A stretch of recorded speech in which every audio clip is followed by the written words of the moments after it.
اچھا، ایک سوال ہے جو اسی مضمون کے تسلسل میں کہ کیا حدیث شریف میں یہ لکھا ہے کہ امام مہدی صلیب کو توڑ دیں گے؟ امام مہدی کے متعلق نہیں لکھا، آنے والے مسیح کے متعلق جس نے نازل ہونا ہے اس کے متعلق لکھا ہے کہ مسیح نازل ہوگا تو صلیب کو توڑے گا۔ اب بڑی زبردست باتیں آپ کے پاس گزرتی ہیں، یہ ہمارا بند نہیں ہو رہا ہے۔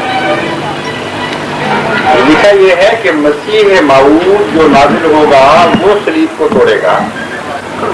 تو جیسا کہ میں نے بیان کیا تھا وہ سارا مضمون اس سے پہلے بحث گزر چکی ہے، تمثیلی ہے، یعنی صلیب سے مراد ظاہری صلیب نہیں، جس طرح گدھے سے مراد ظاہری گدھا نہیں۔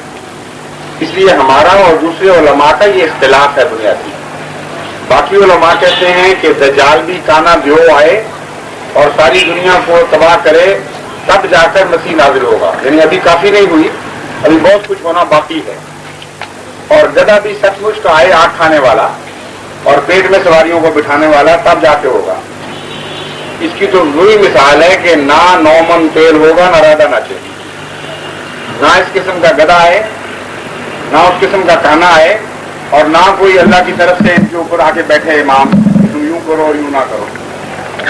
اس لیے یہ فرضی قصے ہیں۔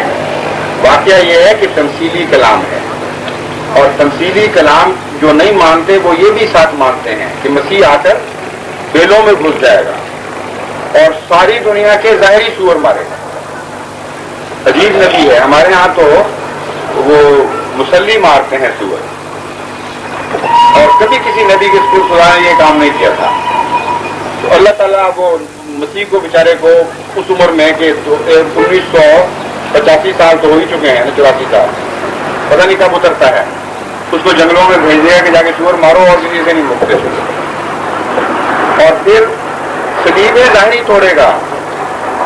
کیا تصور ہے نبوت کا؟ قرآن سے تو دیکھیے کبھی ایسے نبی آئے ہیں تماشے؟ قرآن کیسے نبیوں پر ذکر فرماتا ہے؟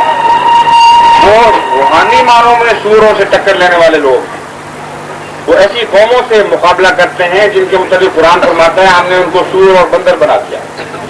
وہاں بھی ہم ظاہری معنی نہیں مانتے، یہ بھی کہانیاں ہیں، اس کوئی تاریخی ثبوت نہیں ہے کہ کبھی کوئی انسان سچ مچ کا بندر بناؤ اور سور بناؤ۔ کلام الہی کا ترجمہ کلام الہی کی شان کے مطابق ہونا چاہیے۔ مراد کیا ہے جہاں قرآن کہتا ہے سور بنا دیا؟ مراد یہ ہے کہ تمہاری صفات اتنی گندی ہو گئی کہ خدا کے نزدیک تم انسانیت کے درجے سے گر گئے۔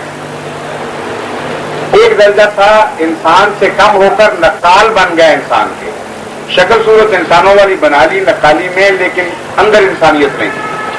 اس درجے کا نام ہے بندر۔ بندر بھی تو ڈگڈگی کے اوپر ناشتہ ہوا دلہا بن جاتا ہے، بیاہ شادی مچاتا ہے، ٹوپی پہنی ہوتی ہے، سوٹ بوٹ پہنا ہوتا ہے، انسان تو نہیں بن جاتا، نقل اتارتا ہے۔ وہ کلام الہی معنی رکھتا ہے، کوئی بڑی بوڑھی کی جاہلانہ کہانی نہیں ہے یہ کلام الہی۔ اس لیے ہم یہ ترجمہ نہیں کرتے کہ ظاہری صلیبوں کو توڑتا پھرے گا۔ مراد کیا ہے؟ مذہب عیسائیت کی جان توڑ دے گا، صلیب کو توڑے گا، ان کی کمر توڑ دے گا، ایسی مضبوط دلائل سے ان کا مقابلہ کرے گا کہ ان کے لیے مقابلے کی طاقت نہیں رہے گی۔ اور حضرت مرزا صاحب نے جب یہ اعلان کیا کہ حضرت عیسیٰ علیہ السلام قرآن کی روح سے بھی مر چکے ہیں، بائبل کی روح سے بھی مر چکے ہیں، اور عیسائیوں کو چیلنج کیا اور آج بھی ہم کر رہے ہیں، اور تمہاری تاریخ کی روح سے بھی مر چکے ہیں، تمہاری سائنس کی روح سے بھی مر چکے ہیں، اب بتائیے صلیب کہاں باقی رہی؟ وہ صلیب ٹوٹ گئی جس نے مسیح کو توڑنے کا دعویٰ کیا تھا، یا مسیح ٹوٹتا یا صلیب ٹوٹتی؟ تو آپ نے جب یہ فرمایا کہ مسیح صلیب سے زندہ اترا ہے اور خدا کا بیٹا نہیں ہے تو صلیب کو توڑ دیا، یہی معنی ہے۔ بس ہمارے عقیدے کے مطابق مسیح وہ نہیں ہے جو جنگلوں میں جا کے سور مارے گا اور ظاہری صلیبیں توڑتا پھرے گا، یہ تماشا نہ ہو سکتا تھا، نہ ہوا ہے کبھی، بلکہ مانوی لحاظ سے اس نے ان باتوں کو پورا کیا ہے۔